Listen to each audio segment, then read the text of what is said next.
ጤንነት ወላሂ ኒዕማ ነው። ጤንነት ኒዕማ ነው። ሁሌ በየቀኑ ለጤናችን ዱዓ እናድርግ። ነብዩ ላጎታቸውም ለአባስ ኢብኑ አብዱል ሙጠሊብ አሉት ዱዓ ሊያደርግበት አንዱ የሚገባ ጉዳይ ቢኖር የጤና ጉዳይ ነው። ጤና ኒዕማ ነው። ወላሂ የጤናን ኒዕማ የሚያውቀው የተያዘ ሰው ነው። ሆስፒታል ሂዱ፣ ኒዕማውን ያውቁታል።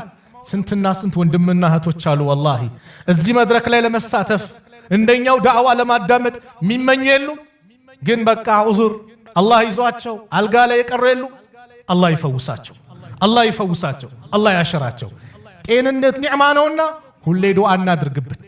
አሲሓቱ ታጁን አላ ሩኡሲል አሲሓ ላ ያዕሪፉሃ ኢላ አልመርዳ ይላሉ ዑለማዎች። ጤንነት ማለት በጤነኞች አናት ላይ ያለች ዘውድ ናት። ዘውድ በሽተኛ እንጂ ማንም አያውቃትም። የአይንን ጥቅም ያውቀው አይን ያጣ ነው። የእግርን ጥቅም ያውቀው እግር ያጣ ነው። አንድኛ በየቀኑ እንተነፍሳለን፣ አየር እናስገባለን፣ እናወጣለን። ያንን ጥቅም ያውቀው ሆስፒታል ላይ በኦክሲጅን የተቀመጠ ነው። አላህ ጠይቆናል ገንዘብ ለምናወጣው አየር ለምናስገባው። ስለዚህ በሰጠን ጤና ምን እናድርግ? እንጠቀም። በምን?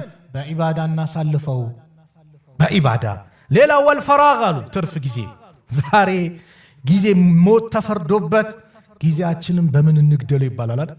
ጊዜያችንን በምን እንግደለው? ሞት ተፈርዶበት ጊዜ እንደ ኢስላም ይሄ ፈረንጆች እንደሚሉት ወርቅ ምናምን አይደለም፣ ህይወት ነው፣ ሰይፍ ነው።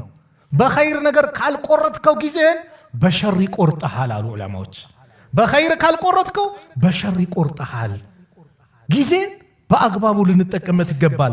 በተለይ ደግሞ ያለንበት ይሄ በተለይ ወጣቶች ጊዜያችንን ልንጠቀምበት ይገባል።